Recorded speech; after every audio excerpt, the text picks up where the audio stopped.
আসসালামু আলাইকুম। আজকে সকালবেলা উঠে চলে আসলাম, দুধের প্যাকেট নিয়ে ফ্রিজ খুলে চলে আসলাম চা করতে। আর যারা এখনও, অবশ্যই আশা করি সবাই ভালো আছেন ইনশাআল্লাহ। আজকে একটা ছোট্ট একটা ব্লগ নিয়ে চলে এসেছি। আজকের ব্লগটা হলো খুব আপনাদের, আশা করি সবার ভালো লাগবেন ইনশাআল্লাহ। আজ সকালটা সবার জন্যই ইনশাআল্লাহ, সবার জন্য ভালো হয়, আমারও ভালো হয়। আশা করি সবাই ভালো আছেন ইনশাআল্লাহ, আমিও ভালো আছি আপনাদের দোয়ায়। আশা করি চলেন এই ছোট্ট ব্লগটা আজকে আপনাদেরকে উঠে আমি আগে সকালবেলা উঠলাম, উঠে কি এখন দেখেন মুরগির বাচ্চাগুলো কি করছে, তাদেরকে দেখি খাবার আছে কি, তাদেরকে খাবার দিতে হবে। তা সোজা উঠে আপনারা এখন রান্নাঘরে চলে গেলাম, গিয়ে চা পানি করতে হবে। আপনার দাদাদের ছেলে মেয়ে স্কুলে যাবে, তাদেরকে স্কুলে দিয়ে চা পানি খাইয়ে দিয়ে আমার কাজ আমি শুরু করব। এখন দেখলাম যে দুধের প্যাকেটটা খুলে চাটা খাইয়ে সবার, দুধের চা সবসময় করা হয় না, এই দুধটা বেশিরভাগ বাচ্চাদের জন্য খাওয়ার উপকার। তা আমি বাচ্চাদেরকে খাওয়াই। এখন ওদেরকে চা পানি করে দিলাম, দিয়ে একটু নাস্তা তৈরি করে দিলাম, একটু ম্যাগি তৈরি করলাম, একটু চা দিলাম। তারা খেয়ে সব টিউশনে চলে গেল। আর আমি তাতে এখানেই, আপনার দাদা আছে, দাদাকেও দেবো। দাদা বলছে রুটি খাই কি দেখি। আর আমি এখন একটু চা আমি আপনার দাদাকে দিয়ে দিলাম। আর আমি এখন একটু চা খেয়ে আমার কাজের ব্যস্ততার ভিতরে আমি সমস্ত সব কিছু ম্যানেজ করতে হয় আমার। আর এদিকে আর যা যা কাজ আছে, মেয়েদের অনেক কিছুই কাজ থাকে। সকালবেলা উঠে শুধু একটা কাজ না, মেয়েদের সারাদিনই সকাল থেকে রাত 10টা পর্যন্ত, যেন অফিসে যেরকম চাকরি করে মানুষ, বাড়িতেও নিজের বাড়িতেও সেই চাকরির কাজ। তবু যদি না করো সমস্ত কাজ পড়ে থাকবে। মেয়েদের যদি সমস্ত কাজ যদি একদিন না করে, তাহলে সমস্ত কাজ একদিন কোথাও যায় তো মনে হচ্ছে 10 দিনের কাজ একদিন করতে হয়। ওই জন্য প্রত্যেক দিনের কাজ প্রত্যেকের দিনই সবার কাজ গুছিয়ে রাখা উচিত। এই বিছান খাতাগুলো তুলে নিলাম, তুলে আমি সমস্ত কাজ করার ভিতরে এমনি কিছু কিছু কাজ আছে। এটা আমার ঘর, আমার ঘরটা গোছানোর পর তারপর ছেলে মেয়েরগুলো, আজকে মেয়ে গুছিয়ে গিয়েছে, অনেকটা কাজটা আমার হালকা হয়েছে। আর এই ছোট বালিশটা আমার খুব প্রিয়, আমি আমার বুকের ভিতরে নিয়ে শুই, নাহলে আমার ঘুম হয় না। আর একটু ঘাড়ের সমস্যা আছে বলে ওই জন্যই নিচে বালিশে শুতে পারি না, তার জন্য আমি এটা ঘাড়ে নেই। তার এদিকে কাপড় চোপড় কতটা হয়েছে দেখেন, সেদিন অতটা কাচাকুচি হয়েছে, আর তার সঙ্গে আবার কতটা কাপড় হয়েছে, সেগুলো আমাকে এখন সব গুছিয়ে রেখে ভাঁজ করে রেখে দেবো। রেখে দেওয়ার পরে এখনও কিছু বাকি আছে, দুপুরে রান্নার টাইম আছে। রান্নায় কি কি ব্যবস্থা আজকে দেখি। আর আপনার দাদাকে কি রান্না করতে বলেছে, আজকে বলেছে কি যে মুরগির মাংস আর ওলের ডাঁটা রান্না করতে। তো ওলের ডাঁটাটা আমার বাড়িতেই হয়েছে, বড় বড় ওলের ডাঁটার থেকে সাইডে যে বাচ্চা বেরোয় সেইগুলো কিছু কেটে নেবো। আর আগে কাপড় চোপড়গুলো গুছিয়ে নেই, গুছিয়ে নেওয়ার পরে তারপর নিজের বাড়িতে সকালবেলা উঠে সবথেকে মেয়েদের কাজ হলো ঘর গোছানো। উঠোন বাড়ি ঝাড় দিয়ে, আর যখন দাদারা শুয়ে থাকে তারপরে উঠোন বাড়ি ঝাড় দিয়ে চা পানি করে ওদেরকে ডেকে খাইয়ে দেয়, তারপর নিজের বিছান কাতা তুলি। তো সব দিন যখন বাচ্চা কাচ্চারা চলে যায় একরকম, এখন দেখেন কাজ করতে করতে একটু কষ্ট হয়ে গিয়েছে। তো এখন মনে করছি এক ঢোক পানি খেয়ে নেই, কেন পরে খাওয়ার সময় কেন চা পানি খেয়েছি, তখন একটু পানি খাওয়া হয়নি, ওই জন্য একটু পানি খেয়ে নিলাম। আর যারা এখনও, অবশ্যই যারা আমার সাথে থাকেন, আর যারা এখন ভিডিওটা স্কিপ করবো না, পুরোটা দেখবেন সংসারের কাজ কতটা থাকে মেয়েদের। আর আমাদের সারাদিনের রুটিন হলো যে আমরা, আপনারা যদি পারেন যা যা কাজ করেন সেগুলো আপনারা ডায়েরিতেও লিখে রাখতে পারেন, সেটাও আপনাদের সুবিধা হবে। এখন দেখেন আপনার দাদার কিছু কাপড় চোপড় আছে, কাচতে হবে, মেয়ে কাছে, মেয়ে স্কুলে গিয়েছে। আর এই কেরাসিনটা ছেলে পাঞ্জাবিতে দাগ লাগিয়ে ফেলেছে। এখন আমার এই পাঞ্জাবির কেরাসিনটা অল্প কিছু আছে, কেরাসিন তো পাওয়া যায় না আমাদের এখানে, অল্প, এখন আগে পাওয়া যেত, আমাদের এখানে এখনও পাওয়া যায় না, অন্যদিকে শহরের দিকে পাওয়া যায়। আর এদিকে বিক্রি করতেও চায় না, কেন এখন গ্যাস উঠেছে, গ্যাসের ভিতরে এখন গাড়ি ঘোড়া, তারপর মোটর সাইকেল, সব কিছু গ্যাসের থেকেই সমস্যা। পেট্রোল খুব কম লোকে ইউজ করে, আর মোটর সাইকেলটাই হলো পেট্রোল ইউজ করে। আর ইঞ্জিল ভ্যানটান এগুলো কেরোসিন আগে পাওয়া যেত, এখন সবাই গ্যাস ব্যবহার করছে বলে এখন আর কেরোসিন পাওয়া যাচ্ছে না। তাই এখন ছেলের ওই যে পাঞ্জাবিটা দাগ লেগে গিয়েছে সেটা এখন ভালোভাবে তুলবো, না তুললেও বেচারি নামাজ পড়তে গিয়ে তখন নামাজ পড়তে পারবে না, ওই জন্যে আগেতে তুলে দিয়ে দাগ লেগে গিয়েছে। আর কিছু ঘরটার ঝাড়ু দিয়ে নিলাম, দিয়ে এখন আপনার দাদার যে কাপড় চোপড় ছিল সেইগুলো এখন একটু ভিজিয়ে দেবো, দিয়ে আধ ঘন্টা পর সেগুলো আমি কেচে নেবো। আমি পুকুর আছে আমাদের সামনে, পুকুরে গিয়েও কাছি, তা আমার একটু সমস্যা আছে বলে আমি কাছি না, তো এখন ভিজিয়ে রাখি। বেশি কিছু হয়নি, একটু সামান্য একটু অল্প কিছু ভিজিয়ে রেখে তারপর আমি পরে এটা কেচে নেবো। এখন অল্প এটা গেলে সার্ফও দিয়ে তারে ভিজিয়ে রাখি। এখানে আমার একটা জামা কাপড় আছে আর এগুলো সব মেয়েই কাছে, তা আমাকে আজকে কাচতে হচ্ছে, কেন এগুলো এই কাপড় কাচাটা আমার মেয়েই বেশিরভাগ করে, তো এখন ওর একটু পড়ার চাপ বলে এখন আমাকেই করতে হচ্ছে।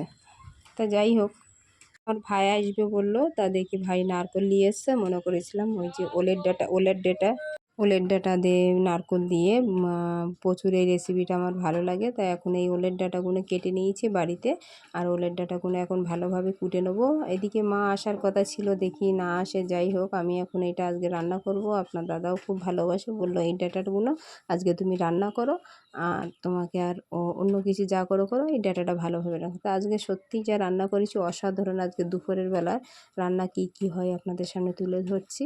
আজকে দুপুরবেলা হলো একটু সবথেকে হলো ওলের ডাঁটাটা হলো আমি বাড়িতে প্রত্যেকবার আমি কম বেশি প্রত্যেক বছরে আমি বসাই, আর ওলের ডাঁটা 3টে বসিয়েছি, সেখানে বসানোর থেকে এই সাইড থেকে কটা বাচ্চা বার হয়, তাই বাচ্চা থেকে আমি এইগুলো উঠে আমার 3-4 বার করে খাওয়া হয়ে গিয়েছে।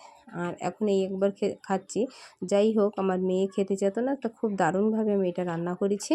আর এখন তাই আমড়ার খাটা করব সেটাও ইচ্ছা ছিল, করব, তা করা হয়নি, যদি মা আসে। আর এদিকে দেখেন তার ভিতরে এই যে প্রতিবেশী আমার জায়েরা দেখেন আমি এর ভিতরে কাজ করি, নিজের হাতেরও কাজ করি, সেখানে এই দুটো আমি সেলাই করেছি নাইটি, 30 টাকা 40 টাকা হয়, সেখানে নিজেদের ভিতরে আমি তাও 30 টাকা নিয়েছি। তো এইগুলো নিজের সঞ্চয় বাড়িতে নিজে কিভাবে করি, সংসারের কাজের ভিতর থেকেও আমি দেখেন কি করে উপার্জন করি।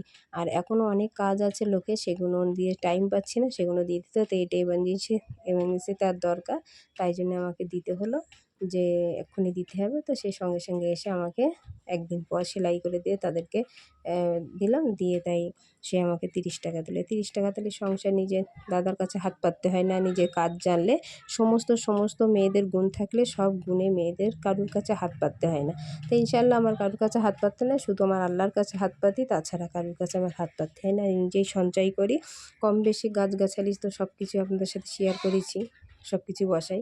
আর কিছু আমি আলু এখানে, তো এদিকে দেখেন আলুগুলো ভেজে নিয়েছি। আজকে রান্নার রেসিপি হলো, আগে রান্না করতে গেলে আলুটা ভেজে নিলে আমার ছেলে প্রচুর ভালোবাসে, তাই আমাকে এখন আলু ভাজতে হলো। আর বেশিবার আলু আমি মাংসই দিতে চাই না, কেন আজকের ভিতরে হালকা 2 রকম তরকারি হচ্ছে বলে আজকে আমি হালকা ওই জন্যেই আলু দিয়ে দিলাম। আর মেহমান আসার ছিল, তা কি এখন সময় নেই, দেখি একটু যাওয়ার দরকার ছিল একটু বাপের বাড়ি, তা যাবো মনে করছি, সময় পাচ্ছি না। আর মা বললো আমি আসবো দুপুরবেলার ভিতরে, তা দেখি কি করে, এখন আসে, যাই হোক না আসে বিকেলে আসে। তা এখন দুপুরবেলার খাবারটা দেখেন, এই যে ওলের তরকারিটা রান্না করেছি আমি, একদম চিংড়ি মাছ কিচকিচে দিয়ে রান্না করেছি। আর ওলের তরকারিটা আমার প্রচুর ভালো লাগে, যে আমার মেয়ে খায় না, আজকে মেয়েও খেয়েছে, আপনাদেরকে কি বলবো, যেন একটু ভালোভাবে রেসিপিটা করলে সবাই যেন এর সঙ্গে অ্যাডজাস্ট করতে পারে, আর সবাই যেন খেতে পারে, আর সবাই যেন এটা ভালোবাসে। ছোট ছোট একটু মিষ্টি ফেলে দিলে, একটু চিনি ফেলে দিয়েছি বলে আরও একটু টেস্টি লেগেছে। আর এদিকে আমি আলু দিয়ে আজকে মুরগির মাংস, এই দুপুরবেলার আজকে রেসিপিটা আজকে রান্না করেছি। আর ওদিকে এখনও অনেক কাজ আছে, সন্ধ্যের ভিতরে এখনও বিকেলবেলা একটু 1 ঘন্টা একটু খাওয়া দাওয়ার পরে একটু ঘুমিয়ে নেবো। ঘুমিয়ে ওঠার পরে 4টের দিকে উঠেছি, উঠে ফজরের নামাজ পড়ার পরে সমস্ত কাপড় চোপড়গুলো তুলে নিয়েছি। দেখেন ওল গাছটা আমার এই বাড়ির ভিতরে কত সুন্দর ওল গাছ আমি লাগিয়ে রেখেছি। সেই ওল গাছের থেকে বাচ্চা বার হচ্ছে, তার থেকেই নিয়ে আমার বাড়িতে নিজে সঞ্চয় করা হয়ে যাচ্ছে। ওলের ডাঁটাটা কিনতে গেলেও 20-30 টাকা নিত, সেখানে আমার কম বেশি বাড়িতে চাষ করি বলে সেইগুলো আমার ইনশাআল্লাহ হয়ে যায়। তা দেখেন এটা আমার ঘর, আমার ঘরে এটা আমি আর আপনার দাদা থাকি। আর সামনে একটা বাড়ি আছে ছাদ দেওয়া, ওটা খুব ওই ঘরটা করতে গেলে আমার এই 17-18 বছর লেগে গিয়েছে, কেন স্বামীর যেরকম ইনকাম সেই হিসেবে আমার সব কিছু ম্যানেজ করতে হয়। আর আস্তে আস্তে ইনশাআল্লাহ আপনাদের দোয়ায় আরও ইনশাল্লাহ পাশে থাকলে ইনশাল্লাহ আরও আমি এগিয়ে যেতে পারবো, শুধু আপনাদের দোয়ায়। আর বিকেল হয়ে গেল, খুব গরম পড়ছে, গরমের ভিতরে ভাগে এই বাচ্চারা খেতে চাচ্ছে না, বলছে আম্মা একটু তুমি একটু ঘোল করো, একটু লস্যি তৈরি করো। তা আপনার দাদা এই ফ্রিজে এনে রেখেছিল, আর এটা ফ্রিজটা কিনা তাও সঞ্চয় করা নিজের টাকায় করে আমি আজ খুব কষ্ট করেই আমি ফ্রিজটা কেনা আমার। আর দুঃখিত, ফ্রিজটা আনার পরে 2 বছর 3 বছর পর ফ্রিজটা আমার একটু সমস্যা হয়েছে, শুধু জোরে জোরে আওয়াজ হচ্ছে, তা ডাকছে, তাতে আমার 12,000 টাকা খরচা হয়ে গেছে, তবু এখনও ঠিক হয়নি। তা সেটা এখনও আমি একটু মার্কেটে যাব, গিয়ে আমি বলবো যে ফ্রিজটার সমস্যা হয়েছে, সেটাও আপনাদের সাথে তুলে ধরবো যে এতটা টাকা খরচা করে মেকানিককে বলে এখন লস্যিটা তুলে ছেলে মেয়েকে দিয়ে দেবো। আর এত টাকা খরচা মেকানিককে পাঠিয়েছে, কোম্পানির থেকে পাঠিয়ে বললো যাও ঠিক করে দেবো। তো কোম্পানিতে না নিয়ে যদি বাইরের থেকে নিতাম তো ওটাই আমার ভালো হতো। আপনারা যখনই নেবেন অন্য কোনো কোম্পানিতে যেখান থেকে মাল নেবেন তাদেরকে ডাকবেন না, অন্য জায়গার থেকে আপনি মিস্ত্রি ডাকবেন, তাহলে আপনার এতটা ক্ষতি হবে না। আমার প্রচুর ক্ষতি হয়ে গিয়েছে, 12,000 টাকা গিয়ে আমার কিচ্ছু ফ্রিজই ঠিক হয়নি, যা সমস্যা তাই আমার একভাবে হয়ে যাচ্ছে। ঠান্ডা দেখেন উপরে ডিবি, পুরো এখন পুরো বরফ হয়নি, সমস্ত পানি হালকা হালকা ঠান্ডা। আর এতটা টাকা খরচা করেও আপনার দাদা রেগে যাচ্ছে, বলছে তুলে ফেলে দাও, ওর থেকে যা 12,000 টাকা খরচা হচ্ছে ওতে আর 20-22,000 টাকা দিলেই কি, আর 12,000 টাকা দিলেই আমার পুরো নতুন ফ্রিজ হয়ে যেত। তো এখন এই লস্যিটা তৈরি করে মেয়ে প্রাইভেট পড়ছে, তাকে দেবো, দিয়ে সে এখন ছেলেকে দিলাম, ছেলেকে বললাম টেস্ট করে দেখো। আর এর সঙ্গে এখন মেয়ের কাছে নিয়েছি, মেয়ে এখন খাওয়ার পর কী বলে দেখি। ও তো খুব আনন্দই, ছেলেও খুব বলছে খুব ভালো হয়েছে। আর ওর সঙ্গে সন্ধ্যাবেলা চা পানি আরও খাওয়ার ব্যাপার আছে, তা দেখি এখন মেয়ে প্রাইভেট পড়ছে, তাকে এখন দিলাম। আজকে এই পর্যন্ত থাকলেও, ভালো লাগলে অবশ্যই সাথে থেকেন। আল্লাহ হাফেজ।